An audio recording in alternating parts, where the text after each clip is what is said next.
Welcome everyone, and welcome to the Bridge Builders of Diversity. See my lovely bridge? I have bridges everywhere. So beautiful. But anyway, today we're going to talk about exercise and the benefits that it has on your mental health. Yes, I am reading an article on Healthline, which is all about mental well-being and health, and it's listing. Oh, and it's written by Daniel Dubness, and he is a fitness physician. And Daniel, I'm going to kill your name, sorry, Priado, and Ryan Collins. Ooh, nice easy name. And it was from January 2022. And what this article in Healthline does is it lays out the benefits of exercise on your mental health. Now, I don't know about you, but current events and just my general workload sometimes gets me feeling anxious. And one of the ways I deal with that is I hit the woods. Yes, me too. And one thing I've noticed is in the last year and a half, 2 years, there's been 16 people that I know that have passed away, and a similar number a similar number of people. So it's kind of taken a toll on how I feel about things. I'm feeling a little more depressed, a little more anxious. So one of my outlets is to put my feet on the path and just keep moving. Hiking. Yeah, hiking. We're both avid hikers, and we actually have another channel, Trekking the Trails. Trekking the Trails is our hiking channel, if you'd like to check that out.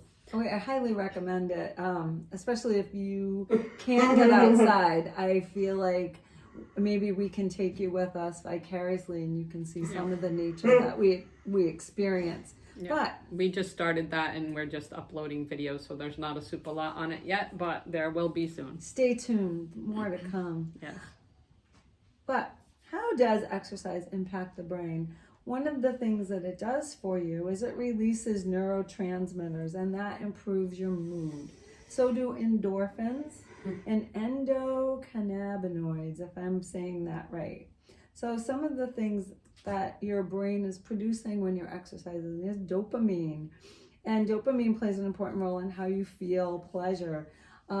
Sometimes they talk about that thing, the runner's high. Yeah. I think hikers get it too. Like when you reach a plateau or a vista, or you hiked up a really steep incline and you get to the top. I know that I feel like a rush of almost euphoria. And what that is my brain is releasing dopamine that indicates to me that I'm feeling pleasure.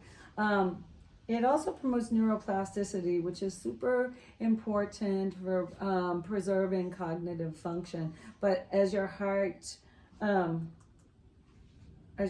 pumps blood through your brain, it helps your brain to be more flexible.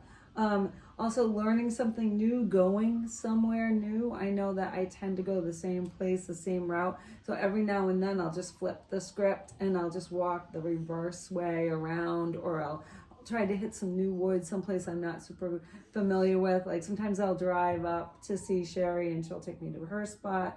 I'll take her to my spot, just so that we're learning a new place. That helps with neuroplasticity, and it helps keep your cognitive function in tip-top shape. It increases oxygen and blood supply to the brain, which is always healthy. Blood and oxygen is good for you. But the mental health benefits are stress relief, number one.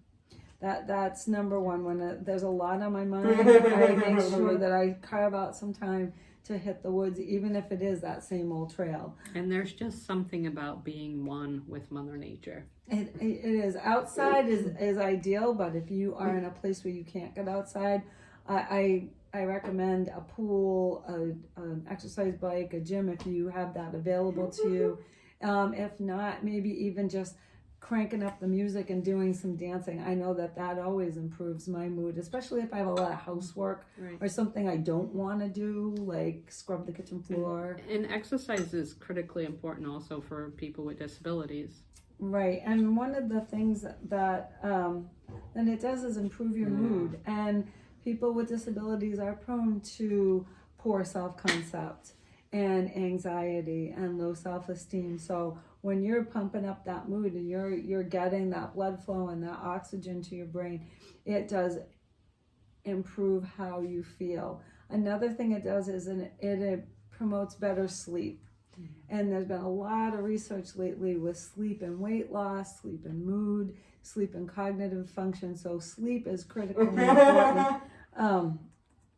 And exercise helps with better sleep. I know I've struggled with insomnia on a personal note. Years and years and years of not getting enough sleep or having broken sleep.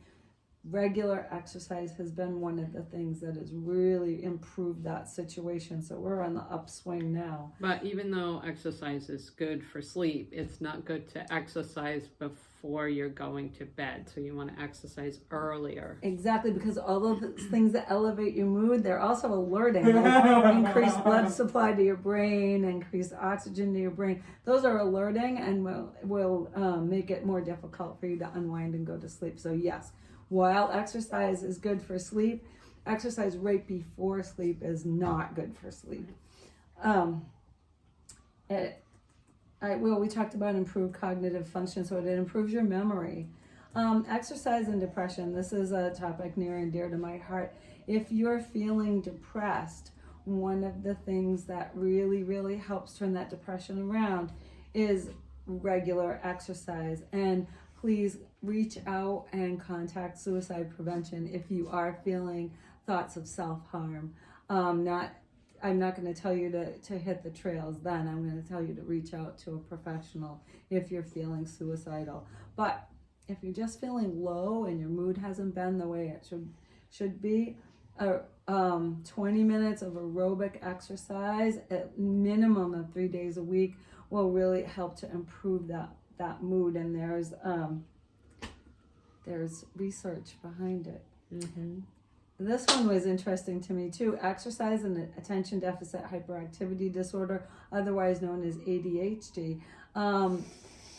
You know what? Sometimes you send that itchy kid out for a lap around the track. Well, you're onto something, because regular exercise can improve that balance in the neurotransmitters and help to improve executive function.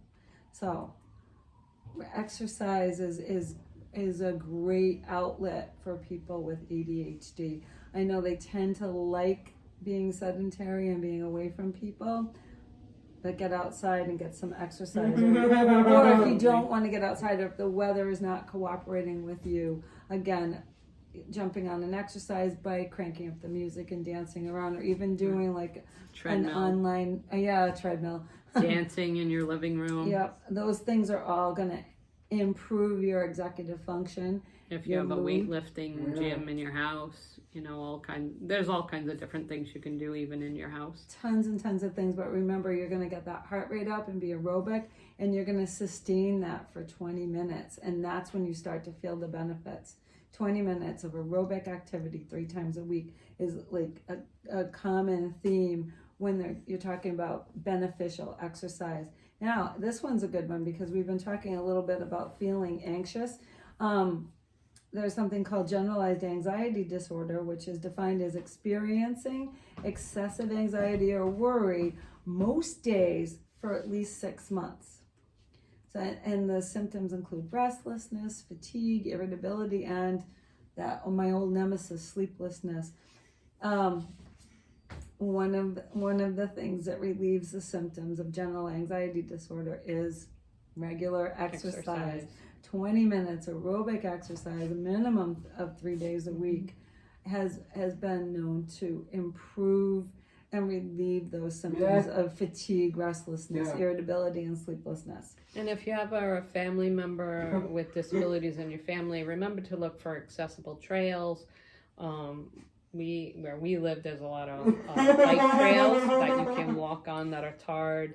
Absolutely. We have a lot of parks that have walking paths and stuff like that. So, look for stuff like that in your area. And that somebody with disabilities it's can easily accessible online.